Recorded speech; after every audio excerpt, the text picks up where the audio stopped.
मम्मा, मैं खेलने जा रहा हूँ। जाओ बेटा, मगर याद रखना कोई शरारत ना करना और किसी दूसरे पक्षी को तंग ना करना।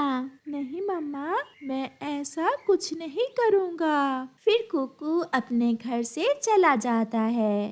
थोड़ी दूर उसे एक पेड़ पर जग्गू कौवा बैठा हुआ दिख जाता है। कुकू जग्गू के पास चला जाता है। जग्गू, नदी पर खेलने जाते हैं। नहीं, मैं तो आज पहाड़ों पर बेरी खाने जा रहा हूँ। अगर जाना है तो चलो, हम दोनों चलते हैं। थोड़ी देर सोचने के बाद कुकू कहता है, हम कब तक लौट आएंगे? हम यूं गए और यूं आए। शाम से पहले पहले हम लौट ही आएंगे। फिर कुकू मान जाता है और वो दोनों दोस्त पहाड़ों पर बेरी के पेड़ से बेरी खाने चले जाते हैं। वो दोनों बेरी के पेड़ के पास पहुंच जाते हैं और पत्थर उठाकर बेर तोड़ने लगते हैं। काफी कोशिश के बाद भी उन्हें कोई बेर नहीं मिलता।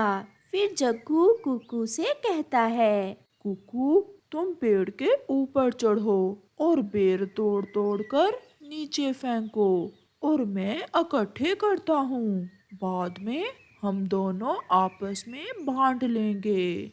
अगर मुझे कांटे चुभ गए तो क्या, मैं तुम्हें बचा लूंगा। फिर कुकू बेरी के पेड़ पर चढ़ जाता है और बेर तोड़ तोड़ कर नीचे फेंकने लगता है। जग्गू बेर इकट्ठे कर रहा था और फिर कुकू को पता ही नहीं चलता कि कब उसके पंख कांटों में फंस जाते हैं। वो फड़फड़ाता है, मगर कांटों से निकलने की बजाय वो और फंसा चला जाता है। जग्गू, जग्गू, मुझे बचाओ, मैं कांटों में फंस गया हूँ। अगर मैं इसे बचाने गया तो मैं भी कांटों में फंस सकता हूँ। ऐसे सोचते हुए जग्गू जो बेर इकट्ठे किए थे वो उठाता है और वहां से भाग जाता है। कुकू उसे आवाजें देता रह जाता है। जग्गू, जग्गू, मेरे दोस्त, ऐसा ना करो। मुझे ऐसे छोड़कर ना जाओ, मैं मर जाऊंगा यहाँ। मगर जग्गू कौवा तो बहुत दूर निकल गया था। कुकू कांटों में फंसा हुआ रो रहा था। शाम हो जाती है। जब कुकू घर लौट कर नहीं आता तो उसकी मम्मा बहुत परेशान हो जाती है और अपने बेटे को देखने के लिए उसके पीछे जाती है। नदी पर तो कुकू था नहीं, इसलिए मम्मा चिड़िया नदी पर देखकर कबूतर के घर चली जाती है। नहीं चिड़िया बहन, कीकी तो सुबह से घर में ही है। कुकू तो यहाँ कीकी से खेलने नहीं आया। फिर कहाँ जा सकता है कुकू? इतनी देर तक तो वो पहले कभी घर से बाहर नहीं रहा। चिड़िया बहन, आप कालू कौवे के बेटे जग्गू से पूछें। हो सकता है कुकू जग्गू के साथ खेलने चला गया हो। हाँ, मैं कालू के घर जाती हूँ। फिर मम्मा चिड़िया कालू के घर जाती है। जग्गू अपने घोंसले में बैठा मीठे मीठे बेर खा रहा था। गोरी बहन, मेरा कुकू अभी तक घर नहीं लौटा, यहाँ तो नहीं आया। जग्गू कुकू की मम्मा को देखकर सोने का नाटक करता है। यहाँ तो नहीं आया। जग्गू बेटा, क्या सो गए हो? अभी तो तुम जाग रहे थे। उठो बेटा। हाँ मम्मा, मुझे बहुत नींद आ रही है। बेटा, कुकू को देखा है कहीं?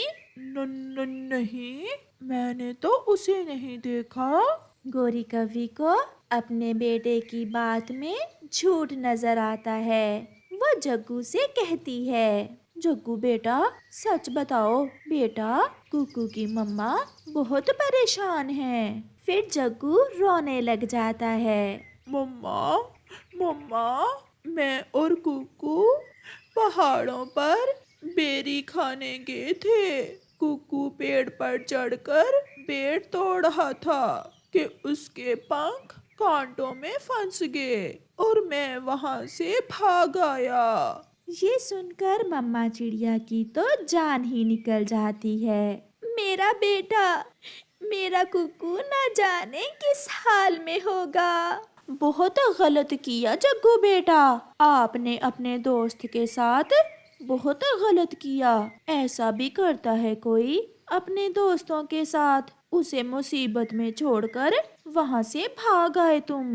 मुझे जल्दी से पहाड़ों पर जाना होगा। रुको चिड़िया, मैं भी आपके साथ चलती हूँ। फिर गोरी अपनी लालटेन उठाती है और चिड़िया के साथ पहाड़ों की तरफ जाती है। बेरी का पेड़ कहाँ था? मम्मा चिड़िया को अच्छे से पता था। जब वो बेरी के पेड़ के पास पहुँचती है तो कुकू बेहोश पड़ा था। मम्मा चिड़िया और गोरी कौवी कुकू को कांटों से निकालती हैं। कुकू, उठो उठो बेटा, आपकी मम्मा आ गई हैं। अपनी मम्मा की आवाज सुनकर कुकू अपनी आंखें खोलता है। मम्मा, जग्गू मुझे छोड़कर भाग गया। हम आ गए हैं बेटा, हिम्मत करो, आपको कुछ नहीं होगा।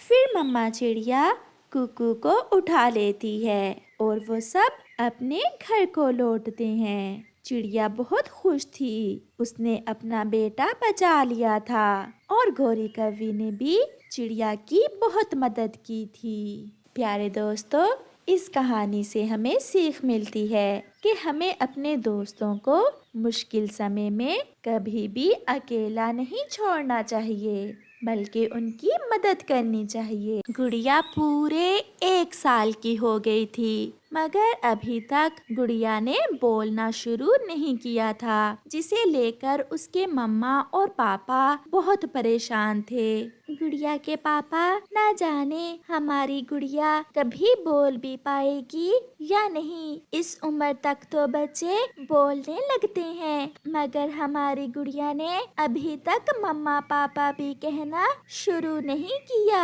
आप चिंता ना करें, हमारी गुड़िया जरूर बोलेगी और इतना बोलेगी कि हम इसके ज्यादा बोलने से तंग आ जाएंगे। ना जाने वो दिन कब आएगा जब मैं अपनी गुड़िया के मुंह से मम्मा सुनूंगी। इस महीने की बचत से हम गुड़िया की दवा लेने बुलबुल के पास जाएंगे। मुझे पूरा विश्वास है बुलबुल की दवा से हमारी गुड़िया जरूर बोलने लगेगी। गुड़िया के पापा, क्यों ना मैं भी काम पर जाया करूं? ऐसे गुड़िया के इलाज के लिए पैसे जल्दी जमा हो जाएंगे। मैं रोकूं भी तो आप कहाँ रुकेंगी? जैसे आपको अच्छा लगे। हमारी जिंदगी अपनी गुड़िया के लिए ही तो है। फिर उस दिन से मम्मा चिड़िया भी अपने पति के साथ काम पर जाने लगी। वो दोनों पति पत्नी जंगल से सूखी लकड़ियाँ काटते और उन्हें जंगल के बाजार में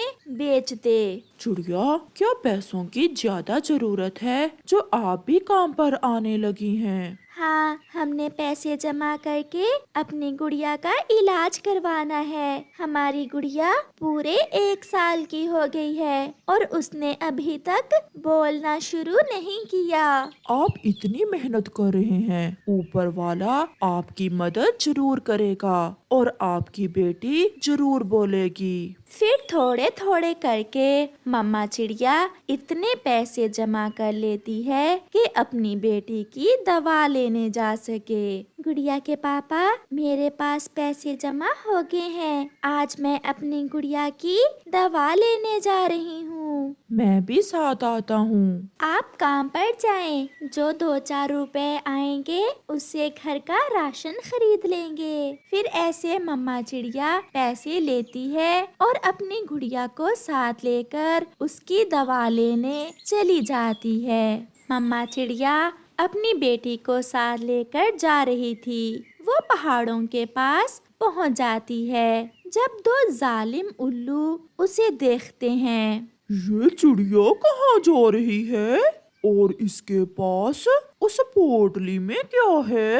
मुझे तो लग रहा है चिड़िया की पोटली में पैसे हैं। तो फिर देर काहे की, चलो छीन लेते हैं और 2-4 दिन मजे करेंगे। ऐसा कहते हुए वो उल्लू चिड़िया के पीछे उड़ते हैं और उसे रोक लेते हैं। आपने मुझे क्यों रोक लिया है? रोका कहाँ है, आप जाओ, मगर अपनी ये थैली हमें देती जाओ। नहीं नहीं, मैं ये थैली आपको नहीं दे सकती, इसमें मेरी गुड़िया के इलाज के पैसे हैं। तो हमारा शक सही था, इसमें पैसे ही हैं। सीधे से ये थैली हमें दे दो, अगर ना दी हम तुम्हें मार कर ये थैली ले जाएंगे। फिर क्या था, वो उल्लू चिड़िया से उसकी थैली छीनकर भाग जाते हैं। चिड़िया बहुत रोती है मगर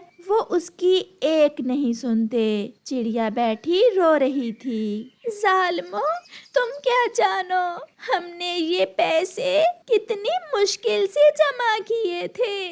अपना पेट काट काट कर अपनी गुड़िया के इलाज के लिए ये पैसे जमा किए थे और तुम हमारी खुशियाँ छीन कर ले गए। फिर चिड़िया अपनी बेटी को साथ लेकर वहाँ से उड़ती है। वो बहुत दुखी थी। वो रोते हुए वापस घर लौट रही थी जब उसे एक पेड़ पर एक फल नजर आता है। वो अपनी बेटी को साथ लेकर वहाँ आती है। मेरी गुड़िया को भूख लगी होगी, मैं अपनी गुड़िया को अभी मीठा फल देती हूँ। चिड़िया वो फल तोड़ती है। चिड़िया जैसे ही वो फल अपनी चोंच से तोड़ती है, उस फल में से एक सुंदर सी परी बाहर निकलती है, जिसे देखकर चिड़िया डर जाती है। डरो ना चिड़िया, मैं कोई नुकसान नहीं पहुंचाऊंगी, बल्कि आपने मुझे इस फल से आजाद किया है। आपने मेरी मदद की है, मैं भी आपकी मदद करूंगी। बोलो, आप मुझसे क्या लोगी? नेक दिल परी, मेरी बेटी बोल नहीं सकती। मैं इसकी दवा लेने जा रही थी कि जालिम उल्लुओं ने मेरे पैसे छीन लिए। क्या आप मेरी बेटी को ठीक कर सकती हो?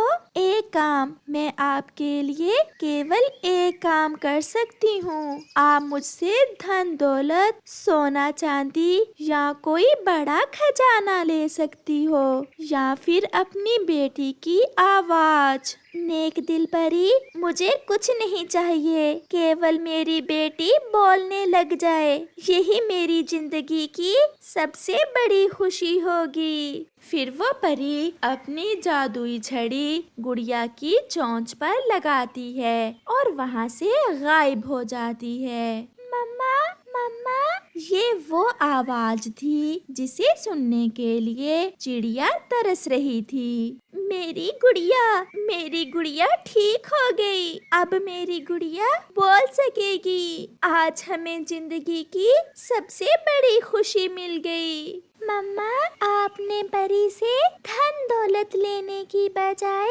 मेरी आवाज ली। मम्मा, क्या मम्मा पापा अपने बच्चों से इतना प्यार करते हैं? हाँ बेटी, मम्मा पापा अपने बच्चों की खातिर अपनी जान तक दे सकते हैं। फिर वो माँ बेटी खुशी खुशी वापस घर लौट जाती हैं। प्यारे दोस्तों, इस दुनिया में केवल माँ और बाप का ही रिश्ता ऐसा है जो अपने बच्चों की खुशी के लिए अपनी जिंदगी तक दांव पर लगा देते हैं। इसलिए अपने मम्मा पापा को कभी दुख ना दें।